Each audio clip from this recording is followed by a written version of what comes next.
where did all that go? It's like the gold. Where did it go? Like, where did all the grains go? I have an opinion and idea that they kept drip feeding the carryover stocks in to keep markets stabilized, because these food shortages are going to come out of the blue for almost everybody.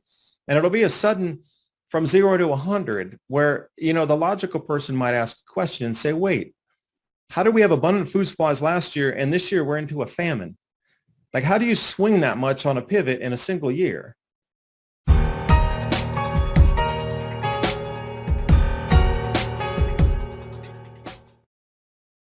Well, just what it proves to me is Eurasia is being set up as the new center of the planet, if you will.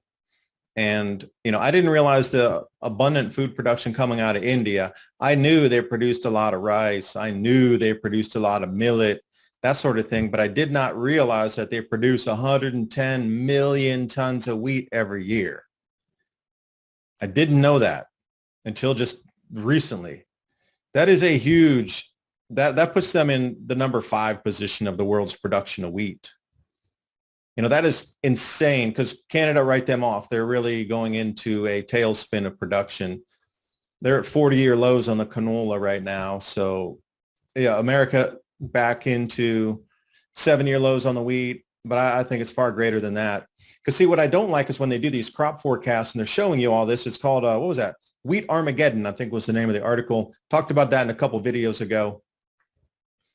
They were spinning out that the entire wheat production was down 7-year lows, and they were focusing a little bit on the spring wheat. But what nobody focuses on are the specific breakdowns of the different types of wheat and the percentage declines in those. Because if you look at durum wheat, stuff to make pasta, that was at a 100-year low in production last year. They didn't have enough to even fill a percentage of the world demand for durum wheat. Now, that's hugely different than throwing it all together and say wheat's down at a 7-year low compared to like splicing it out into individual. Okay, let's look at what the spring and what the hard red. What about? They don't do that. They lump it all together and then give you a figure. Well, then it's up to people like me to come in and just sort that all out and break it apart so you can see individually where it sits. Drought's ripping through the spring wheat right now. So, I mean, you know that that's going to be terribly down in the production. And then we got the cutoffs again from now. So to put it in perspective, Russia and Ukraine supply 30% of all the exported grains across the planet. 30%. So they're going offline. So so you just subtracted 30% off the global export market immediately. There's no way to make that up. It's physically impossible to make it up unless you dip into the carryover stocks. And what that means is what's left over in the silos and in the grain storage facilities and the warehouses that was not used in production from last year, that's really carried over into this harvest season or these months now. Well, that is down to an incredible low as well. I think they have 57 million tons globally available. And that turns into about 3 weeks of global supply for food if it was pulled at 100%. So where did it go? And another thing, where's the incredible disappearing carryover stocks? Because Rex, you know me for how many years? We started this channel started way back, 2014. And back then there were 700 million tons of carryover stock. We sit at 57 million tons today, depending if you believe the USDA numbers or not. Where did all that go? It's like the gold. Where did it go? Like, where did all the grains go?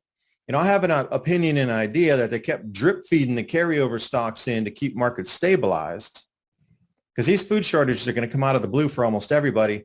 And it'll be a sudden from 0 to 100 where, the logical person might ask a question and say, wait, how did we have abundant food supplies last year and this year we're into a famine? Like, how do you swing that much on a pivot in a single year? Unless the food wasn't there to begin with and it had been, drip fed out to stabilize markets. It was almost like they moved it from one warehouse to another warehouse to try to, keep the same numbers. That was my opinion. It was like 3 years ago, I tried to dissect that and do a very in-depth article on it.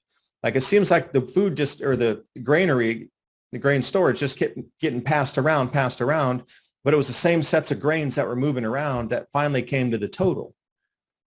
And, now I'm getting some more verification on this where it seems like the numbers are not what you can believe they are, just like what you're seeing with the visual imagery happening right now. Is there a possibility that this food and this gold could be used for projects off Earth? Perhaps it was stored underground for continuity of governments and whatnot. Because, I mean, you got to think about most governments are very aware of this grand solar minimum, crop losses, and these big cycles coming in. There's going to be huge loss of global population. I mean, massive. The vid didn't do it to the point maybe that you thought it might, but this one is going to this is it. This is the real deal here. So how much would you put underground for continuity of government for, say, 200 of the nations on the planet? For multiple years. We're not talking about just next year or next year. We're talking about taking them all the way to 2033 or 2032, somewhere around there. So how much would you need to stockpile globally for 200 nations to keep a continuity government? Again, enough people fed to run the government, provide security, have maintenance repair operations and everything going. Like, how much food would all these nations need for about a 9-year period underground? Maybe that's where all this is gone. Just saying. I'm throwing a second possibility. Instead of being off Earth, how about under? Yeah, that makes more sense. A lot more sense. Huh. It's gone somewhere. And the containers too, where did they all go? Because remember, this has been through, the time of the vid. They went from so many empty containers just stacked up to the moon almost of disused containers blocking ports. You know how many articles they came, like, there's so many containers, we can't even barely move cargo because there's so many of them just stacked to the rafters that are not going back to their place of origin. And now last year, they're having a massive container shortage where they needed to manufacture about 1.5 million new containers across the planet. And we're talking about 20-foot or 40-foot, 53-foot shipping containers. Now, where did those go? Unless they were packed and went somewhere underground, continuity of government, but it's used, but it's completely taken off the market because it's being stored elsewhere. And that would really explain it as to why they needed to manufacture so many new shipping containers. And then you start to get, oh, wait a minute, a lot of this is starting to make sense now here. So it's really like just the fact that the weather is changing so much that unless there's huge changes, and it sounds like it's too late. Like, if they would have worked on this, let's say if we were to go back 10 years, 15 years, 20 years, 50 years, and they built these infrastructures that were heavily fortified, food production inside of buildings, stuff under the crust of the earth, maybe a few miles down, maybe just a few thousand feet down. But they've probably done a lot of that maybe we don't even know about. They just haven't made it public, whereas other nations have actually made it public that they're building bunker systems for their people. Russia would be one of those. Gee, check the box.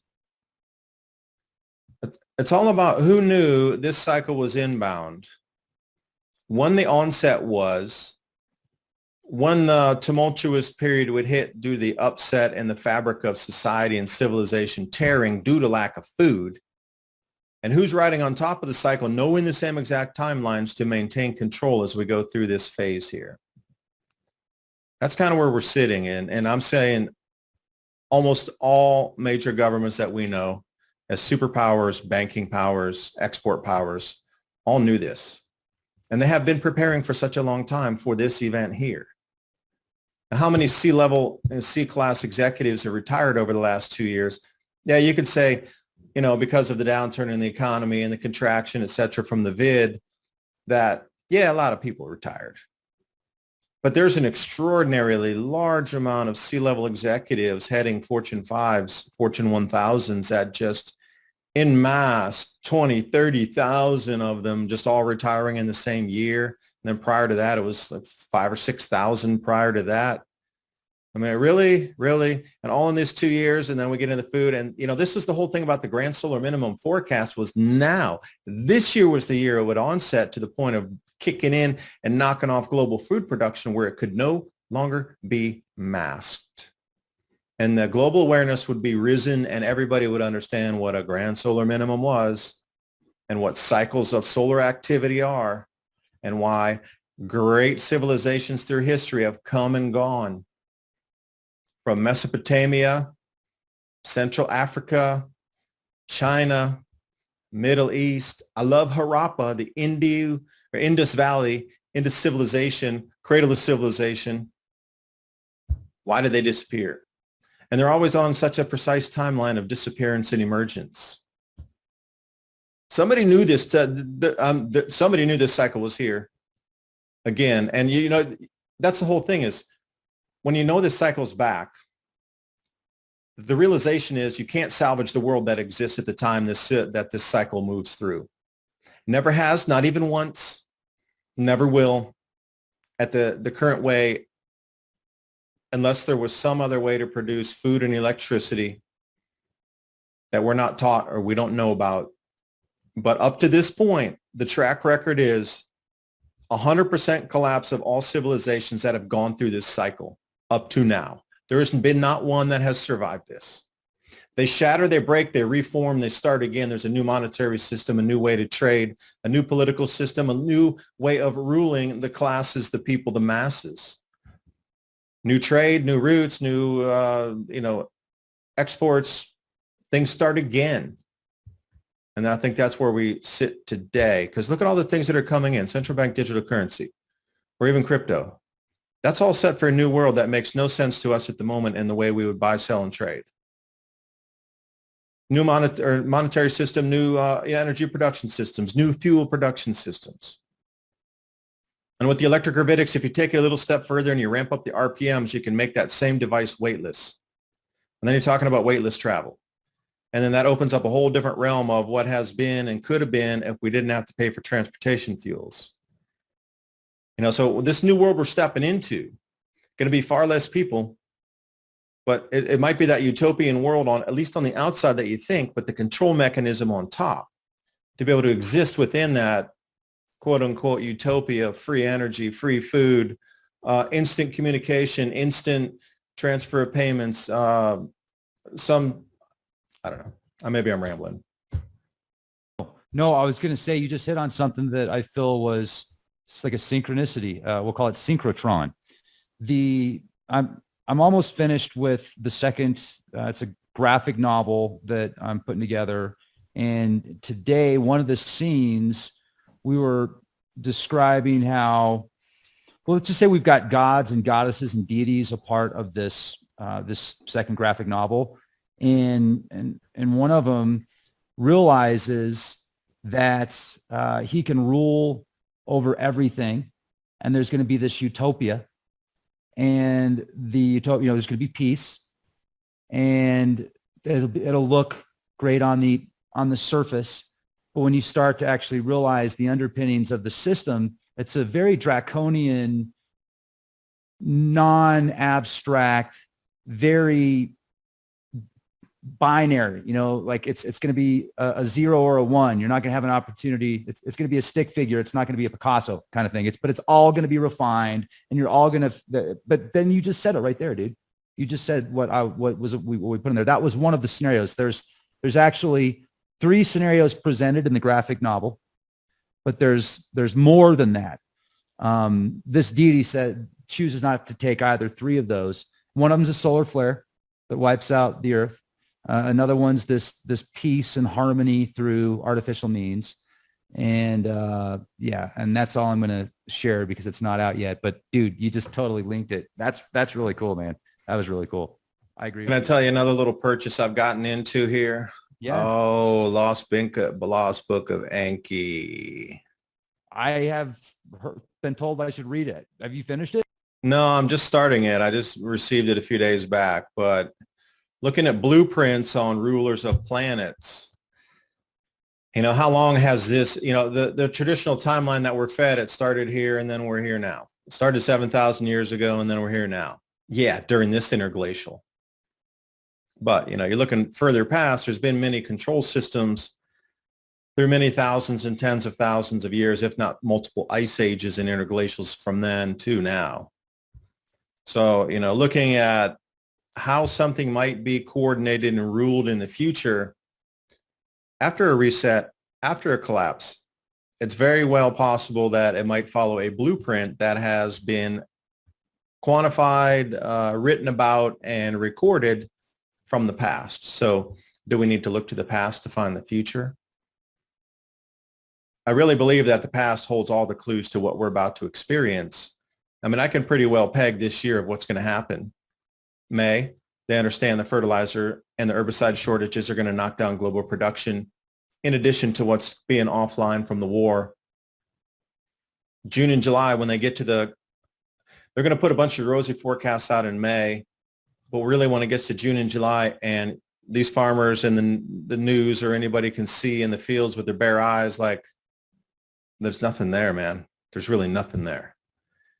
At that point, the scales are totally tipped. And when it comes into harvest season and they don't have anything, I mean, when I say not anything, way lower than 50% of the average yields coming across the planet, at that point, the world as we know it will have dissolved, and we're going to enter a new phase of, up to this point, it's been sort of a slow unraveling. Well, this is the supercharged unraveling that's happening this year with the food at the harvest season. So then what happens from there? Well, you're going to get rationing. You're going to get a lot of troops stationed in stores. There's going to be a lot of things not available. There are going to be food riots. There are going to be people in the streets demanding change that are of, countries that can't afford the food, or even in our own nation, those who can't afford the food. And it's just going to upset the entire balance. And it would not be past me of people leaving the cities to come out to countryside to start looking for food or raiding houses at that point. Like, that's the general direction it's going. Now in 2023, that was the year 2023 and 24 when we were supposed to get into significant gargantuan crop losses from this grand solar minimum. Jet streams going out of phase, magnetic field wandering. 2023, that magnetic field north is going to hit around the 40-degree north latitude. And when it does, that sort of heavier, denser, and the way it was explained is 40 degrees north up to the North Pole, it's a denser type of magnetic medium that holds that magnetic north in place, so it can't jostle around as much. But once it hits 40 degrees north, once it goes below that into, say, 39 degrees north, then there's nothing as much to hold it in place, and the magnetic field, North Pole, can wander where it wants much faster, like a really exponential clip up. Instead of being 40 miles a year that we've been experiencing for the last 30 years, the way they're measuring it, it could go to 500 miles a year at that point. So this is all planned anyway. What was expected for 2023 and 24? I was saying clearly that by the year 2024, the magnetic fields will be so upset on the planet, you will see plasma petroglyphs in the sky in front of you due to the fallout, jet streams, cloud cells, electromagnetic penetration of what would generally be stopped is going to hit near Earth, literally just, if not thousands of feet above us, where airplanes fly in below. You would see plasma petroglyphs out, and the magnetics and the electrical activity on electrical storms, they're going to be arcing above the storm out to the ionosphere, as well as discharging on the planet. Like, you're going to see electrical discharge that'll hang in the sky for 8 seconds, 10 seconds, 30 seconds, doing its petroglyph thing up there. And some of the larger events are going to hang in the sky. And when you see all this, I mean, society would rift anyway, because people just would not believe their eyes, and that it would be the end of the world for most people in their minds. But, put it into perspective where we sit today and what's happening so quickly. And we're only 2 years away from you manifesting and seeing physical things in the skies in front of you because of these same energies and lack thereof, affecting the entire system of our planet. So once that magnetosphere weakens considerably, and any type of solar storm can send, Aurora down to Tennessee or Aurora down to Texas on like an M1 or something like this, debris, space debris, we're going to get a lot more of that because it won't get burned up. It'll actually make it to the ground in just greater and greater amounts. But that plasma display in the sky, 2024 was my call, because those gas giants lining up there, October of 2024, all this magnetism and electromagnetism are going to behave very, very strangely. And that was the culmination because it matches with 79 AD with the way the planets are lined up. So if we're this close in and they're doing this drastic of action, you know that what I am talking about further out that would freak people out enough to collapse society is here already, and it is inbound and intensifying, or else there wouldn't be this much push so far to control humanity and cause a purposeful collapse at this speed, unless what I was saying in 2024 is truly inbound and maybe even a little faster. So these plans need to be sped up, if you will, for collapse and control. The food was going to be knocked off the table anyway. See, that's the root cause, is the food was going to decline year upon year. This was the year that it would be understood. So 2023, governments would have less control because you would starve or might not have food. Nobody's paying taxes. Nobody's going back to work. Nobody's investing. They've pulled all their money out of the markets by then to try to buy food or get seeds or get tools to plant. And then 2024 would have been even worse because after the atrocious yields of 2023, what you consider the world today would not function in any way, shape, or form.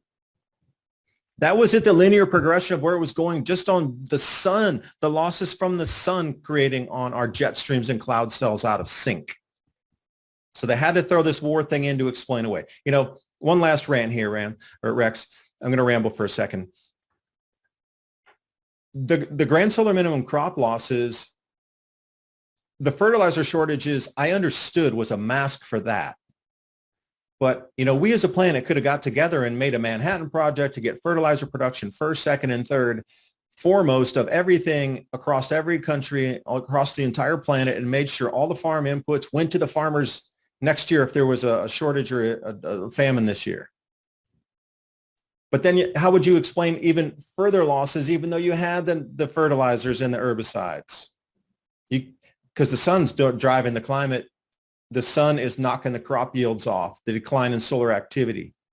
So now you have to have a second excuse on top of that. Well, now there's a fertilizer embargo from Russia. So, how many layers deep we are on the cake here of excuses?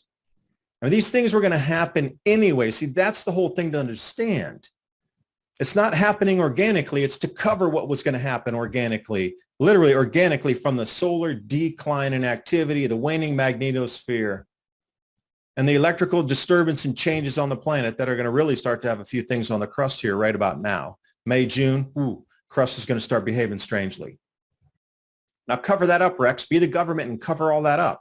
Have an excuse so the populace doesn't panic, and then panic them when you want to. And then panic here, push them here. You know how they're going to react. Put more control over there. You need to control the collapse. People are starving there. We need more police there. Now control that. All the way down through the next couple of years, because each successive year is going to be less and less and less productive. So it's got to be covered up, hidden, and excused away. So you're seeing the result of it. That's what this war is all about. This war is not about anything except covering up the crop losses and then just throwing all the export embargoes and fertilizer shortages that cover up then the fertilizer shortages, which only go one layer deep. So, it sounds like that's probably the biggest portion. Sure, there's other parts that are interconnected there. But when you look at, like you said, the reality of the big picture, and you put all the pieces together, it appears that they are covering up a major food shortage. And when people need to take care of their families and they don't have the means to do so, they may be less likely to go to work and follow orders if they're looking, if that's not going to work for them to provide for their family, or if they don't have that chance to go to work. So now they're going to freak out. And then as a government body, there's going to be the continuation of government, and people are going to know about how society is going to collapse and fall apart, and people are going to go crazy because they're going to have the psychological profiles. They're going to have the history. They're going to have the data. They're going to have the forecast. They're going to have the technology that predicts the forecast. Quantum computers. I mean, I don't even know how advanced quantum computers are, but imagine an algorithm that uses quantum computers as a way to see into the future, like a looking glass type technology. It would be incredible and remarkable, especially with all the data that it could use to crunch the numbers to come up with the scenarios that would take place.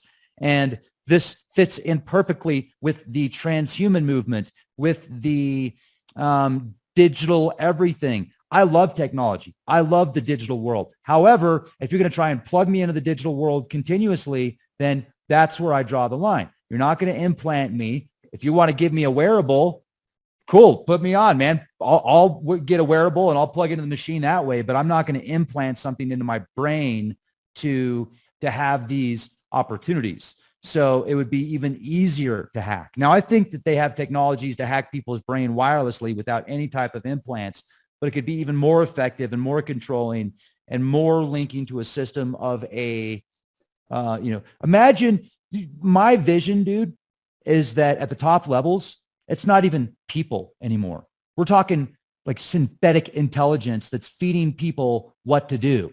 It's like mirror, mirror on the wall. Who's the most fair of them all? You are, master. Oh, this is what you need to do. Let me put in this new calculation of the people. What do I have? What do I do today, computer? No, man, there's something else that's running this show and putting us all in this scenario. And maybe it's going to use this as a way to usurp up all of, as much as it can, of civilization into a digitized world. So it digitizes everything, and then it lives in technology in perpetuity while there's these resets and resets and resets. And then it comes back a few thousand years later and starts, or maybe a few years later when people start to rebuild and kind of puts these little bits and pieces in front of them about, oh, look at this little invention. Look at this idea. And it's just this cycle. This synthetic intelligence, I don't think it's fake. It's real. It's very real. It's just using a different body. And let me ask you, man, if you were so intelligent that you figured out how to live forever, would you not be almost like a synthetic intelligence? Would you not figure out how to travel through the digital world and then recreate in the physical? Almost like, oh, well, I'm going to print up another body of myself and fly around in a spaceship for thousands of years, and then people won't know what I am. They're going to think I'm a gray. They're going to think I'm a Nordic. They're going to think I'm a reptilian shapeshifter. When in reality, it's something that's making all of them. Whoa, pass the bong, bro. Maybe it's been around for millions of years, and we're just in the hologram after the 3,000th rodeo of the same reset. So you got to think about, the age of our planet. What's it, 4.5 billion years? I mean, around that. But then, if you go with traditional science, quote unquote, they said that the universe itself is 12.5 billion years old. So where we've come in the last 200 years, or even last 7,000, something else has a 8 billion year head start on us. So when you're talking about synthetic intelligence, there's really nothing that's outside the scope of any possibility of being as intelligent or as ethereal or different kind of energetic body signature. It's all possible. And the technologies which you consider that we can't even fathom, that there's so many millions or tens of millions or hundreds of millions of years advanced from us. Perhaps that's where we're in right now.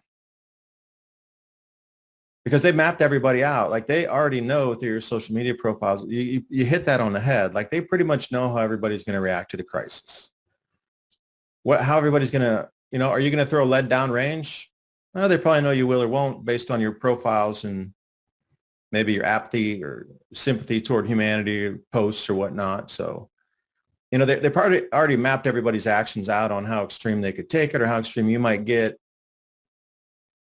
I mean, how 20 years on a supercomputer that, what do they give us in the public domain here of computers? Supercomputers. Yeah, okay, you got D-Wave. Okay, wow. Well, it's hard to even kind of understand that for most people. So they just brush it off like, oh, it's a super fast thing. It can do like trillions of calculations per second. Okay, well, what about trillions of posts per second based against a person's profile, run out in real time of all possible trillion combinations of that coming out, and another 2 seconds after that? And really mapping that out. And okay, then it gets splits and thrown into the different profiles as an informational basis on what it might be. And what if that's happening every single second of every day in real time, of every possible computation that's possible coming out of a human brain onto the electronic sphere, as we know, the internet, or phone recorded conversations off your smart devices and whatnot, in real time, updated by the trillions or tens of trillions of possible outcomes per second in real time, and then that's the file. And because you can't tell me that there hasn't been really incredible, intelligent, far advanced species that are blasting around these galaxies here. I mean, how many ancient tales of wormholes, portals, devices, stargates, human visitation from the heavens itself on a physical craft, underworld, external world. I mean, ancient history is littered with nothing but that. So, I mean, if you were going to live in ancient history, all you would be is living in a sci-fi movie, basically. It seems that this current iteration is the only time that we are not in that same visitation period of constant contact with whatever beings of intelligence or origin. We're the only time it's not been. So that's also like an outlier if you look through history.